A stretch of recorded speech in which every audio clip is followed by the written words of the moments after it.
Players are recorded live in-game. Audio quality may vary. Sonic Realms. Roleplay. Made real.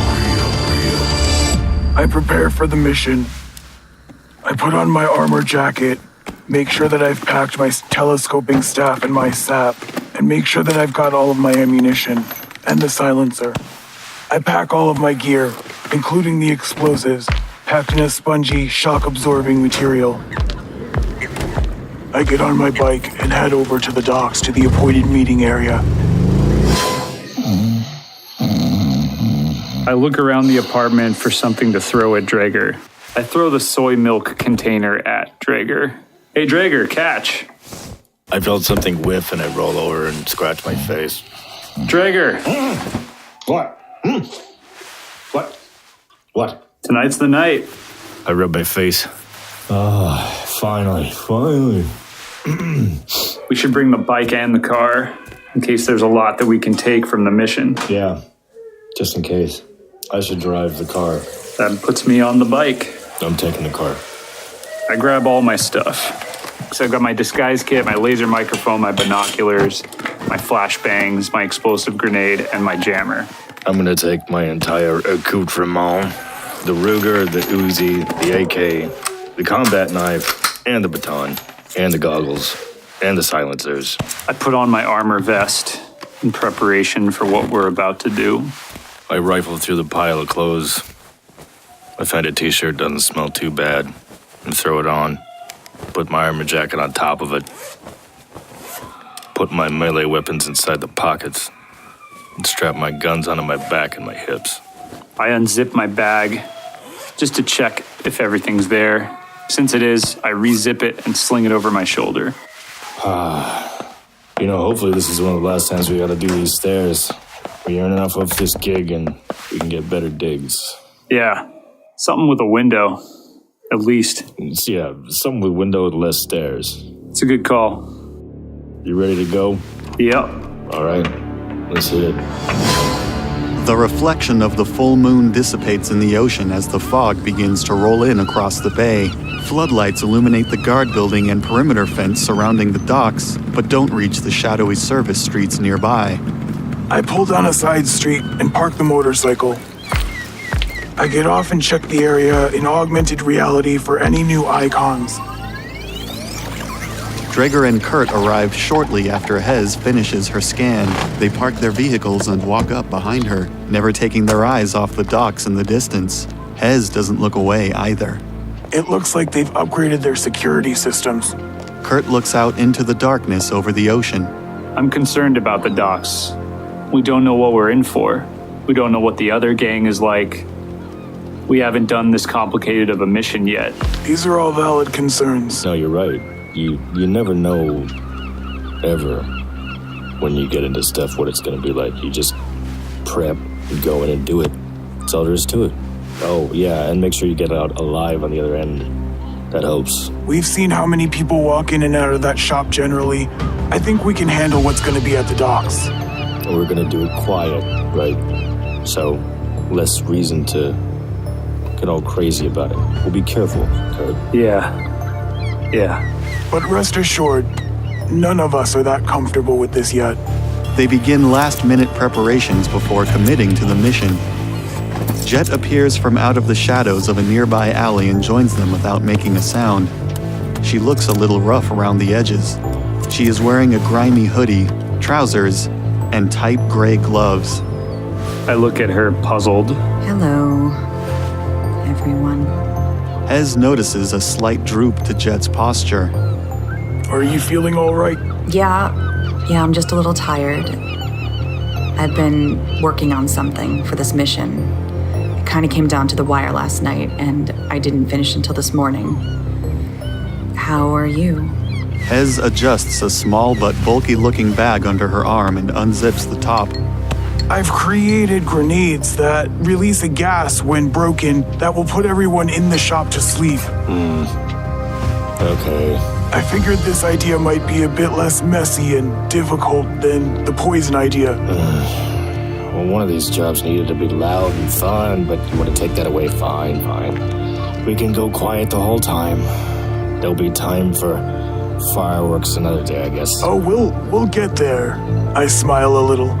There can still be fireworks. We have flashbangs. Oh, okay. And I can throw them. You can throw them. Yes. How have you been doing with your practice? Great. We can actually throw and catch now. Yeah, both. It's great. Both throwing and catching. Yeah. Not being able to catch was a real bummer. I've also been practicing. I think back to myself of playing catch with the children. I enjoyed it immensely, and I worry that one of these runs might get in the way of that. Yeah, and Kurt's been getting behind the wheel too. Yeah. Ah, good. Any more bumps or bruises? I look at Kurt. No? Staying on the straight and narrow? Yeah, he's not running things over anymore. He's better. He's getting better. Well, there was that one thing, but we don't have to talk about that. Very well. As everyone was talking, Jet had been surveying the docks with her compact binoculars. Guys, the guard at the post. He's the one I overheard while we were scoping out the place. He's in on it. Oh, of course. Makes sense. Maybe he doesn't want the others around. So are you ready to do your thing, Kurt? Yeah. I'm ready. Good luck. You're gonna do all right. I pat Kurt on the back reassuringly. Jet lowers her binoculars and looks back at the group. Are we ready to do this? Yes, I believe so. How about you guys? I'm ready. Yeah. Let's get in there. Are you feeling all right, Kurt? As good as I can be before a potentially life-threatening mission. Okay, I'm going to make you and Drager invisible. Kurt, once you're in position, I'll drop the invisibility on you and then make Hez invisible, but keep it on Drager as long as he's on the docks. Can you handle doing all of these things at once? Are you sure you won't pass out? Yeah.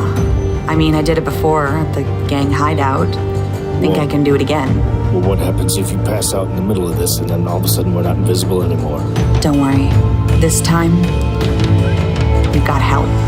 Jet looks to the side and nods her head. The air beside her seems to ripple gently, then quickly becomes a violent shimmer. From between the atoms that make up the empty space within the shimmer, shafts of black, otherworldly light radiate outward. The light appears to bend inward and coalesces into solid shapes. Once the air stops shimmering, a cloud of black and deep purple butterflies hovers next to Jet, shifting itself into complex geometric shapes every few seconds. Whoa. I watched the cloud of butterflies appear with some glee. This is beautiful, Gitangeline. My pulse starts to quicken. Kurt's eyes are wide open, and he looks like he has turned a light shade of pale green. What is all that? This is a spirit that's going to get us over that fence. I'll ask it to help more. It should, as long as we don't ask too much of it. At least, I guess that's how it's supposed to work.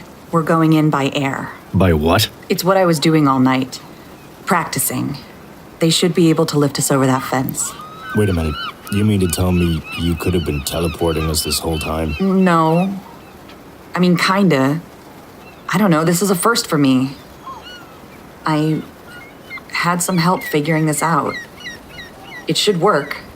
Okay. In theory. The butterflies assure me they can do it. Jet, last time you tried to get us out of a bind during a mission, you almost killed me. She's part of the team. You gotta trust.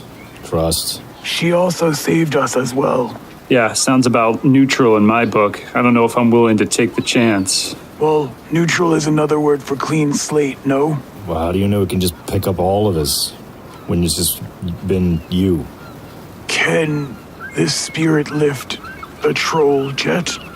How much do you weigh? Yeah, Never mind. Shoot. I don't think they can lift you, Hez. All right. We'll have to amend that. Can someone open the door for me? And while you perhaps make me invisible, I can sneak in? That's a good idea. Kurt, you still have those keys, right? Yeah. Are you all right with this, Kurt? No. Well, perhaps we can have you sneak in while Jet and Drager are flown. I mean, if I can float with a spirit on my way in there, I'm gonna do it. Kurt, I think you may actually be the lightest out of all of us. so I think you'll have the best chance of making it over. And the first chance. Since you're lightest, you can go in first and sneak your way in, because you're good at that. And then, I don't know, the heavier we go through the rest of the team, we could find other ways in. But you get floated up easily, quickly by this spirit thing. It'll be over before you know it. All right, if it's what you guys want, then I'll do it. But I just want you floating me right over the fence. I'll take it from there. No problem. It will be all right, Kurt. Says the person not flying in. Yes, that's true. I pat Kurt's arm. Well, I hope those butterflies are strong. We are strong together. Glad to have you on our side. All right, here we go, Kurt. I'm gonna make you invisible. Kurt's aversion to magic is in overdrive. It's all deeply disturbing to him, and the thought of having an invisibility spell cast on him after witnessing a magical spirit incarnate before his eyes and speak pushes against his limits. He swallows and wills himself to focus on the mission. Okay. Jet takes a breath and holds her hands up. Her eyebrows narrow as she focuses her mind around Kurt. Her will and the magical energy around Kurt intermingle as he slowly warps and folds into nothing but a mirage. Jet, looking a bit pale, turns to Draeger. Are you ready for this? Draeger secures his night vision goggles to his forehead. Yeah. Jet once again raises her hands and focuses. Draeger looks down at his body and hands as they slip away from sight. Jet catches herself as her knees almost give out. You okay, Jet? Yeah, you took a bit out of me. We're ready. Kurt, once you're inside, use the key we stole to open the gate so Hez can get in. Everyone nods in agreement, poised to get the mission underway. Jet slips off the hooded jacket and trousers she's wearing, revealing a tight-fitting, dull gray chameleon suit. It has what looks like a grid of reflective silver circuitry embedded within the non-reflective fabric. Let's see.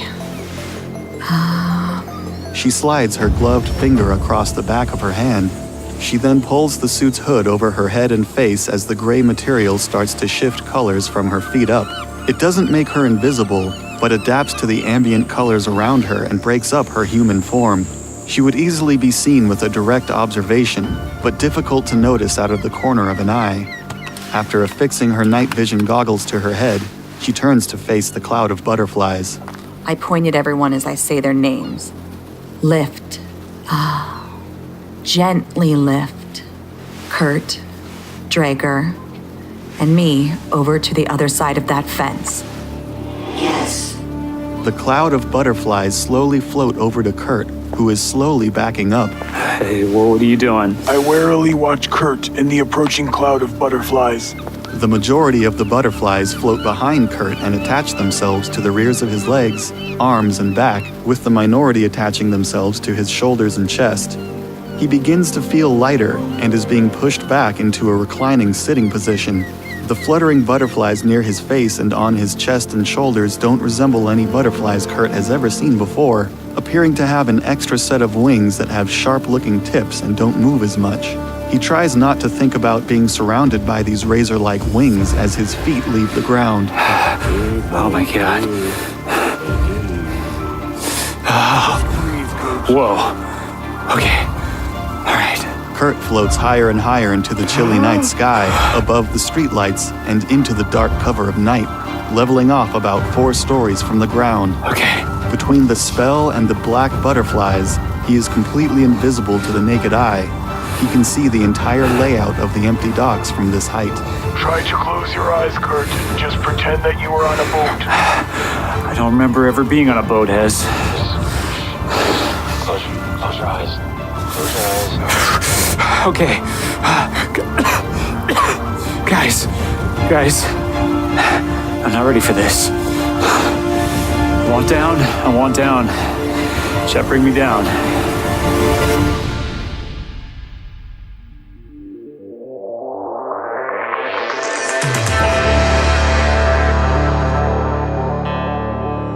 Game mastering and narration by Paul Greenleaf. Draeger is played by Marcus Freeman. Jitangeline is played by Mackenzie Paulus. Kurt is played by Chris Tomaso. Hez. is played by Torvald Tempestus.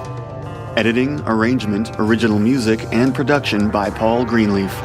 For more story, character details, production notes, and how to support Sonic Realms, please visit sonicrealmspodcast.com. To learn more about the world of Shadowrun, visit shadowrun.com and shadowruntabletop.com. The Topps Company Inc. has sole ownership of the names, logo, artwork, marks, photographs, sounds, audio, video, and/or any proprietary material used in connection with the game Shadowrun. The Topps Company Inc. has granted permission to Sonic Realms to use such names, logos, artwork, marks, and/or any proprietary materials for promotional and informational purposes on its website, but does not endorse and is not affiliated with Sonic Realms in any official capacity whatsoever. All other works mentioned in the podcast are the property of their respective owners. Original content of the Sonic Realms podcast is licensed under a Creative Commons Attribution 3.0 unported and share-alike license. If you use any part of the show, please credit Sonic Realms. And hey, thanks for listening.